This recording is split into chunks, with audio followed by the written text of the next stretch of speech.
Students, welcome to this class. आज की class में हम स्टडी करेंगे एम्पिरिकल एंड मॉलिक्यूलर फॉर्मूलाज। ठीक है, तो हम स्टार्ट कर रहे हैं empirical and molecular formula. Empirical and molecular formula define करने से पहले मैं एक एग्जांपल लेना चाहूँगी। सपोज हमारे पास एक फॉर्मूला है C6H12O6 जो कि ग्लूकोज का फॉर्मूला हो। यहाँ पर आप देखें तो आपके पास एलिमेंट्स क्या क्या प्रेजेंट है, कार्बन, हाइड्रोजन एंड ऑक्सीजन, जिनका रेशियो कितना दिया है 6, 12 एंड 6। इन नंबर्स में कॉमन फैक्टर निकालें तो कॉमन फैक्टर कितना आएगा 6, और 6 से इनको डिवाइड करें तो आपके पास कितना आएगा 1 to 1। इस सिंपल रेशियो के अकॉर्डिंग यदि इन एलिमेंट्स को लिखा जाए तो आपके पास फॉर्मूला क्या आएगा CH2O। ये जो सिंपलेस्ट रेशियो वाला फॉर्मूला आया है इसे ही बोला जाता है एम्पिरिकल फॉर्मूला, और जो एक्चुअल फॉर्मूला है उसे कहा जाता है मॉलिक्यूलर फॉर्मूला। यानी किसी भी कंपाउंड में उसके जो डिफरेंट एटम्स है उनको सिंपलेस्ट रेशियो में रिप्रेजेंट किया जाए तो उसे कहा जाता है एम्पिरिकल फॉर्मूला, और यदि एक्चुअल नंबर ऑफ एटम्स के साथ रिप्रेजेंट किया जाता है तो उसे कहते हैं उसका मॉलिक्यूलर फॉर्मूला। मॉलिक्यूलर फॉर्मूले से एम्पिरिकल फॉर्मूला फाइंड करने के लिए आप मॉलिक्यूलर फॉर्मूले में जितने भी एटम्स प्रेजेंट हैं उन सभी में जितने एटम्स हैं उनका कॉमन फैक्टर निकाल लें। कॉमन फैक्टर से उन नंबर्स को डिवाइड करने के बाद जो सिंपल रेशियो आता है उसके अकॉर्डिंग आप फॉर्मूला लिखेंगे तो वो आपका एम्पिरिकल फॉर्मूला होगा। हम डेफिनेशन लिख लेते हैं। एम्पिरिकल फॉर्मूला क्या है, simplest whole number ratio of different types of atoms present in one molecule of the compound। किसी कंपाउंड के वन मॉलिक्यूल में जितने भी डिफरेंट एटम्स हैं उनका सिंपलेस्ट रेशियो लिखा जाए तो उसे हम एम्पिरिकल फॉर्मूला बोलेंगे। एग्जांपल लिख सकते हैं हम, empirical formula of glucose. Formula क्या होता है जिसका C6H12O6। Empirical formula of glucose इस कितना आया था अभी CH2O। ठीक है ना। अब हम बात करते हैं मॉलिक्यूलर फॉर्मूले की। मॉलिक्यूलर फॉर्मूला क्या होता है, एग्जैक्ट नंबर जितने उसमें प्रेजेंट होते हैं उन्हीं नंबर्स को लिखा जाए तो क्या आएगा actual number of different atoms present in one molecule of given compound। जो कंपाउंड है उसके वन मॉलिक्यूल में एक्चुअल नंबर ऑफ कितने एटम्स प्रेजेंट है उसे आप बोलेंगे मॉलिक्यूलर फॉर्मूला। एग्जांपल आप देख लें, molecular formula of glucose is C6H12O6। ठीक है ना। एक्चुअल नंबर के साथ रिप्रेजेंट किया जाए तो उसे मॉलिक्यूलर फॉर्मूला बोलते हैं, और यदि सिंपलेस्ट रेशियो के साथ रिप्रेजेंट किया जाए तो उसे हम एम्पिरिकल फॉर्मूला बोलते हैं। यहाँ आप देख रहे हो, यदि एम्पिरिकल फॉर्मूले में किसी नंबर से मल्टीप्लाई कर दिया जाए यानी जो कॉमन फैक्टर निकल रहा है उस कॉमन फैक्टर से एम्पिरिकल फॉर्मूले में मल्टीप्लाई कर दिया जाए तो आपके पास मॉलिक्यूलर फॉर्मूला फाइंड आउट हो जाता है। यहाँ कुछ और एग्जाम्पल लेते हैं। यहाँ मैं मॉलिक्यूलर फॉर्मूलेस लिख रही हूँ। Molecular formula like C6H6, C2H6, H2O, H2O2, CH3COOH, Na2SO4 like this. यहाँ हम इनका कॉमन फैक्टर निकाल ले रहे। ठीक है, इनका हम कॉमन फैक्टर निकाल लेते हैं। कार्बन 6, हाइड्रोजन 6, 6 का कॉमन फैक्टर कितना निकला 6, कार्बन 2 हाइड्रोजन 6, 2 एंड 6 का कॉमन फैक्टर कितना आया 2, hydrogen 2 oxygen 1, 2 and 1 common factor 1, here 2 2 common factor 2, here यहाँ ध्यान दीजिए टोटल देखिए कार्बन कितने 2, हाइड्रोजन 4, ऑक्सीजन 2, दैट मीन्स 2 4 2, 2 4 2 में कॉमन फैक्टर कितना आया 2, यहाँ सोडियम 2, सल्फर 1, ऑक्सीजन 4, 2 1 4, 2 1 4 का कॉमन फैक्टर 1, 2 1 4 का कॉमन फैक्टर 1। आप इनमें जो एटम्स प्रेजेंट हैं उनको यदि कॉमन फैक्टर से डिवाइड कर दिया जाए तो हमारे पास क्या आएगा एम्पिरिकल फॉर्म। तो यहाँ कितना आ जाएगा 6 से डिवाइड किया तो यहाँ आया CH, यहाँ 2 से डिवाइड किया इट इज CH3, यहाँ 1 से that means as it is ही रहेगा। ऐसा जरूरी नहीं है कि हमेशा एम्पिरिकल मॉलिक्यूलर फॉर्मूला डिफरेंट हो, कभी सेम भी हो सकता है। सेम कब होगा यदि आपका कॉमन फैक्टर 1 आता है, उस केस में आपका मॉलिक्यूलर और एम्पिरिकल फॉर्मूला सेम होगा। यहाँ 2 से डिवाइड किया HO, 2 से किया तो CH2O, एंड यहाँ again common factor 1 that means ऐसा ही आएगा Na2SO4। अब मोर देन 1 कंपाउंड का भी एम्पिरिकल फॉर्मूला सेम हो सकता है। यहाँ आप देख रहे हैं एसिटिक एसिड का एम्पिरिकल फॉर्मूला क्या है CH2O, और आपने एग्जांपल में देखा ग्लूकोज का एम्पिरिकल फॉर्मूला भी आपके पास CH2O ही था। तो मोर देन 1 कंपाउंड का एम्पिरिकल फॉर्मूला सेम हो सकता है बट कभी भी मॉलिक्यूलर फॉर्मूला सेम नहीं हो सकता। तो यहाँ आप ऑब्जर्व कर रहे हैं यदि एम्पिरिकल फॉर्मूले में मैं उसकी कॉमन फैक्टर से मल्टीप्लाई कर देती हूँ तो मेरे पास मॉलिक्यूलर फॉर्मूला आ जाएगा। तो ये एक रिलेशन है कि empirical formula multiply by n number then molecular formula is form. तो यहाँ हम रिलेशन लिख लेते हैं मॉलिक्यूलर और एम्पिरिकल फॉर्मूले में।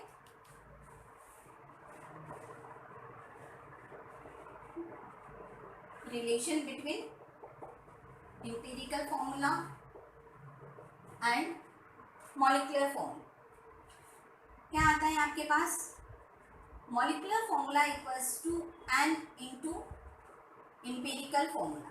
ये आपके पास रिलेशन आता है जहाँ पर n क्या है वेयर n इज इंटीजर और a whole number like 1 2 3 and so on. ऐसा कोई भी नंबर होगा जिससे आप एम्पिरिकल फॉर्मूले में मल्टीप्लाई करो तो आपके पास मॉलिक्यूलर फॉर्मूला आ जाएगा। n को कैलकुलेट कैसे किया जाएगा तो n को कैलकुलेट करने के लिए हमारे पास होता है n equals to molecular mass by empirical formula mass. Molecular mass by empirical formula mass apply करके आप n की वैल्यू निकाल सकते हैं और n की वैल्यू में एम्पिरिकल फॉर्मूले को मल्टीप्लाई करके आप मॉलिक्यूलर फॉर्मूला कैलकुलेट कर सकते हैं। ठीक है, आइए और क्लियर करने के लिए अब हम कुछ न्यूमेरिकल्स करते हैं जो एम्पिरिकल मॉलिक्यूलर फॉर्मूले पर बेस्ड हैं, तो आपके डाउट्स और क्लियर होंगे।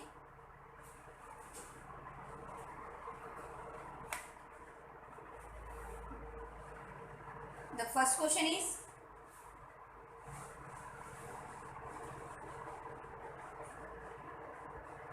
a compound contain magnesium 9.76%, sulfur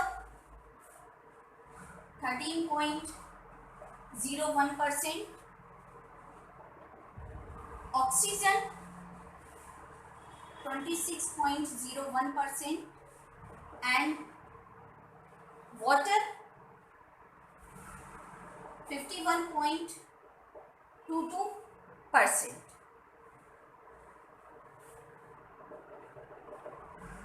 Find its empirical form। ठीक है, आपके पास एलिमेंट्स दिए कुछ, उनका परसेंटेज दिया हुआ है और आपको एम्पिरिकल फॉर्मूला फाइंड आउट कर। आप क्या करेंगे, एक टेबल बनाएंगे हम छोटी सी। पहले आप लिखेंगे एलिमेंट या कंपाउंड जो भी आपके पास गिवन है। हमारे पास क्या है, magnesium, sulphur, oxygen and water. ठीक है, नेक्स्ट कॉलम में आप लिखेंगे उनका परसेंटेज जो क्वेश्चन में गिवन है, कितना परसेंटेज दिया हुआ है। मैग्नीशियम में कितना 9.76, सल्फर 13.01, ऑक्सीजन 26.01, वाटर 51.2। ठीक है, अब आप इनका एटॉमिक मास या मॉलिक्यूलर मास जो भी दिया है वो लिख लेंगे। या तो ये क्वेश्चन में गिवन होगा, नहीं तो आपको लर्न होना चाहिए। मैग्नीशियम का एटॉमिक मास होता है 24, सल्फर 32, ऑक्सीजन 16, वाटर 18। अब आप निकालेंगे relative number of moles. Relative number of moles, relative number of moles कैसे निकलेंगे? जो आपका परसेंटेज है उसे आप एटॉमिक मास से डिवाइड कर दें। 9.76 divide by 24, 13.01 divide by 32, 26.01 divide by 16 and 51.22 divide by 18। यहाँ से आपके पास आया है 0.406, 0.406, यहाँ आ रहा है ये 1.625 और इधर आएगा आपके पास 2.846। अब आप निकालेंगे सिंपल रेशियो। सिंपल रेशियो निकालने के लिए आप क्या करेंगे? जो ये आपने नंबर ऑफ मोल्स निकाले हैं, इन नंबर ऑफ मोल्स में जो सबसे छोटी वाली वैल्यू है उससे आप फर्दर सबको डिवाइड कर देंगे। तो ये आपके पास सबसे छोटी कौन सी आ रही है? 0.406। तो आप इससे सबको डिवाइड करेंगे। 406 डिवाइड बाय 406 दैट मीन्स कितना आया? 1। यहाँ भी आपके पास आ जाएगा 1। 1.625 डिवाइड बाय 0.406, 4 4 जा 16, 4। 2.846 डिवाइड बाय 0.406, 4 7 जा 28, 7। ठीक है, अब आप बनाएंगे इसका एम्पिरिकल फॉर्मूला। एम्पिरिकल फॉर्मूला कैसे बनेगा? जो आपके पास सिंपलेस्ट रेशियो आए उनके करस्पॉन्डिंग आप एलिमेंट का सिंबल लिख दीजिए। Magnesium 1, sulphur 1, oxygen 4 and water कितना है? 7। तो आप इस तरह से लिखेंगे .7 H2O। तो आपके पास ये एम्पिरिकल फॉर्मूला बना इस गिवन डाटा के अकॉर्डिंग। MgSO4 7H2, इसका नाम होता है मैग्नीशियम सल्फेट। तो इस तरह से इस गिवन डाटा से आपने एक एम्पिरिकल फॉर्मूला कैलकुलेट किया। क्लियर है ना? आपको क्या करना है? फर्स्टली जो एलिमेंट्स गिवन है उनको लिखना है, उनका परसेंटेज, एटॉमिक मास, फिर नंबर ऑफ मोल्स निकालना है और सिंपल रेशियो में लिखकर करस्पॉन्डिंग नंबर के अकॉर्डिंग एम्पिरिकल फॉर्मूला आपको बनाना। ठीक है, नेक्स्ट क्वेश्चन करते हैं जिसमें आप एम्पिरिकल फॉर्मूले के साथ साथ मॉलिक्यूलर फॉर्मूला भी कैलकुलेट करेंगे। तो नेक्स्ट क्वेश्चन हमारा आता है एम्पिरिकल एंड मॉलिक्यूलर फॉर्मूला दोनों ही, जिसमें आपको कैलकुलेट करना है।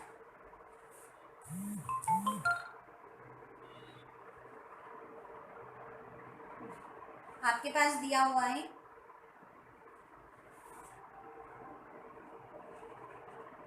a carbon compound contain carbon 50% and oxygen 50%.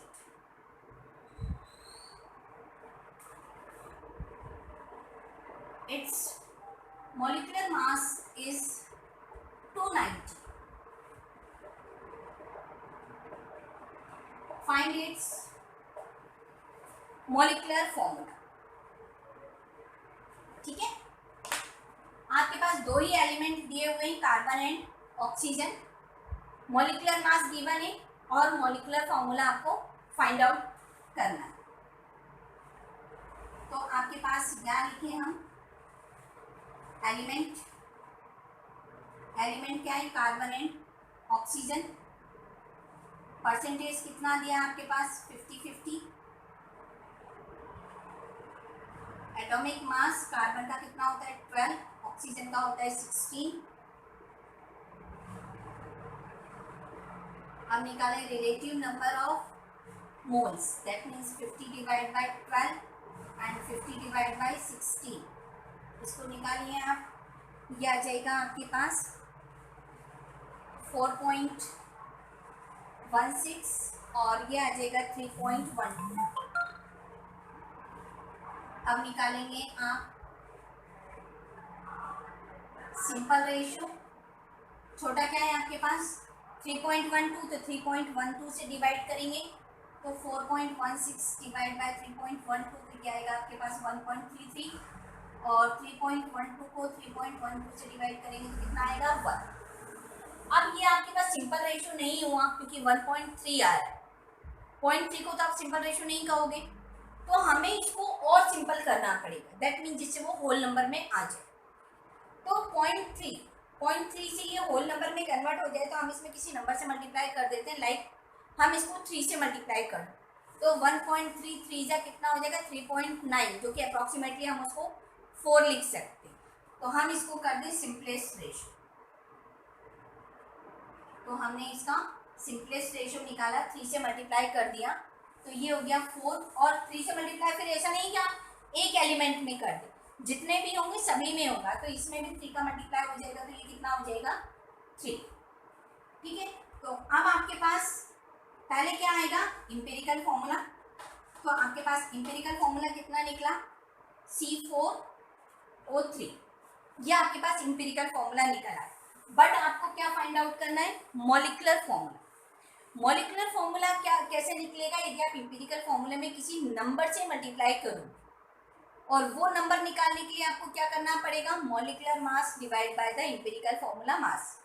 तो हम यहाँ निकाल लें पहले इंपेरिकल फॉर्मूला मास कितना आएगा 12 इंटू 4 प्लस 3 इंटू 16, ये हो गया आपके पास 96, और मॉलिक्यूलर मास आपके पास गिवन ही है 290, तो आप n निकाल लें, n कैसे निकलेगा molecular mass bye empirical formula mass, ठीक है ना। तो n कितना है मॉलिक्यूलर मास आपके पास 290 और इंपेरिकल फॉर्मूला मास आया 96, इसको आप डिवाइड करें तो आपके पास आएगा ये अप्रॉक्स 3, n आ गया।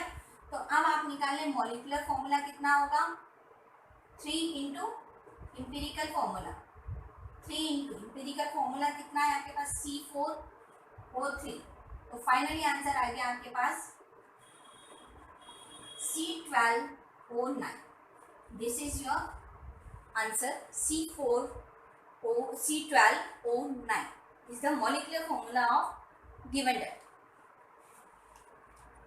क्लियर है आप कैसे निकालना है, यदि मॉलिक्यूलर फॉर्मूला भी निकालना है, क्वेश्चन में सिर्फ मॉलिक्यूलर फॉर्मूला पूछा तब भी आपको पहले इंपेरिकल फॉर्मूला तो निकालना ही पड़ेगा, क्योंकि विदाउट इंपेरिकल फॉर्मूला निकाले आप डायरेक्टली मॉलिक्यूलर फॉर्मूले पर नहीं पहुंच सकते।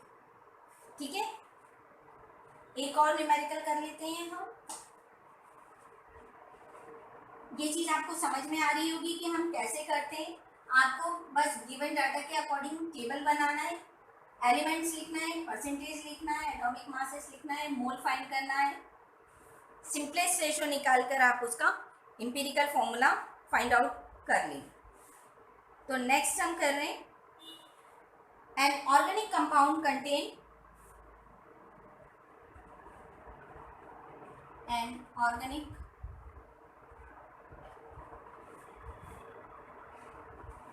compound contain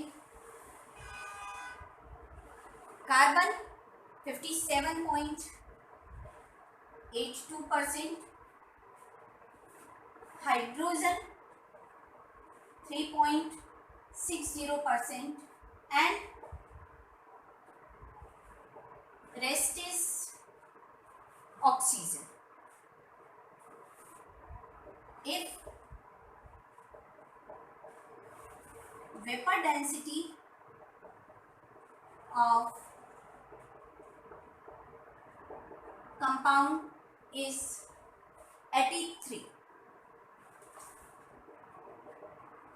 find its empirical formula and molecular formula. या आपको एम्पिरिकल मॉलिक्यूलर दोनों फॉर्मूले फाइंड करना है। दिया क्या क्या है, कार्बन है, हाइड्रोजन है और रेस्ट ऑक्सीजन। ऑक्सीजन का परसेंटेज आपको नहीं दिया हुआ। जब ऑक्सीजन का परसेंटेज नहीं दिया तो आप क्या करोगे, जो अदर एलिमेंट्स दिए हुए उनके परसेंटेज को सम करके 100 में से माइनस कर दो, तो आपके पास जो ऑक्सीजन बोला उसका परसेंटेज आपके पास आ जाएगा। तो हम पहले निकाल लें, ऑक्सीजन कितना हो जाएगा, 100 minus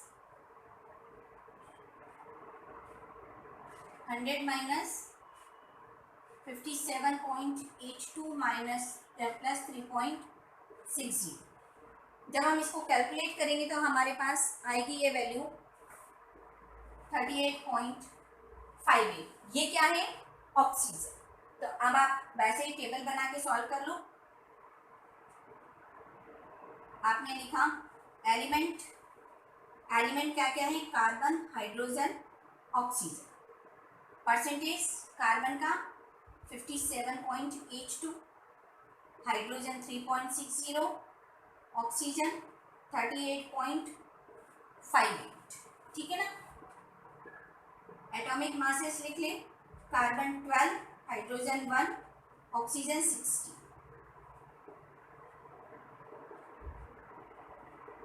relative number of moles कितना, 57.82 डिवाइड बाय 12, ये 3.60 ही आ जाएगा। 38.58 डिवाइड बाय 60, 57 डिवाइड बाय 12, ये आया आपके पास 4.80 और ये हो जाएगा आपके पास 2.40। अब आप निकाल लो सिंपल रेशो। सिंपल रेशो में आप क्या करते हैं, जो छोटी वैल्यू है उसे डिवाइड कर दें, तो छोटी आपके पास क्या है 2.40। 4.80 डिवाइड बाय 2.40, ये कितना आ गया 2। 3.60 डिवाइड बाय 2.40, ये आ जाएगा आपके पास 1.5 और 2.40 डिवाइड बाय 2.40 कितना हो गया 1। या फिर से आपके पास एक टर्म पॉइंट में आ रही है और वो एग्जैक्टली कितना आ रहा है 0.5। जब भी आपके पास 0.5 आएगा तब आप ऑल नंबर्स को 2 से मल्टीप्लाई कर दो, तो हमारे पास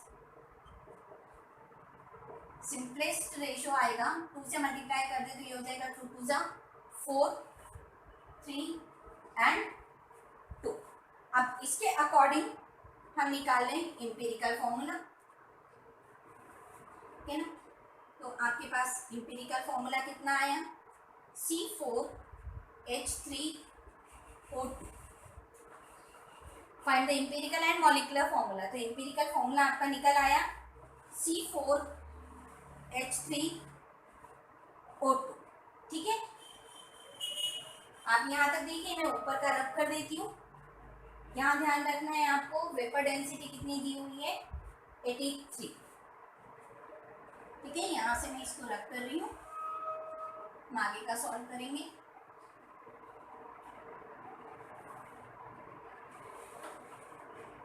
अब आप निकाल लें एम्पिरिकल फॉर्मूला मास, क्योंकि आपको क्या निकालना है मॉलिक्यूलर फॉर्मूला।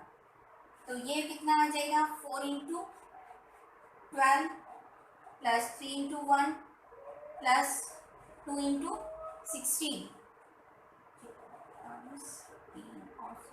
32, कितना 3 और 2 8 और 2 10 और 2 13, 3 कैरी ऑन 1, ये हुआ 83।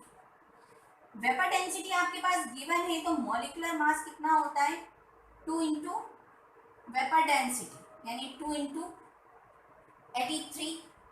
तो अब आप n निकालोगे, n इक्वल्स टू कितना आएगा molecular mass by empirical formula mass, 2 × 83 by 83 कितना आ गया 2।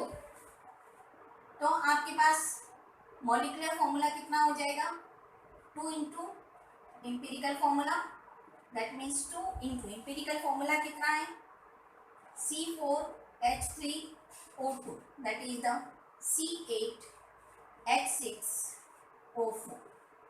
This is your molecular formula and this is empirical formula. इस तरह से आपने दोनों चीज़ें कैलकुलेट कर ली। ठीक है, आई होप आपको समझ में आया होगा। वीडियो कैसा लगा कमेंट करके बताइए। अच्छा लगा तो आप लाइक करिए, सब्सक्राइब करिए, कमेंट करिए। Thank you for watching. Thank you.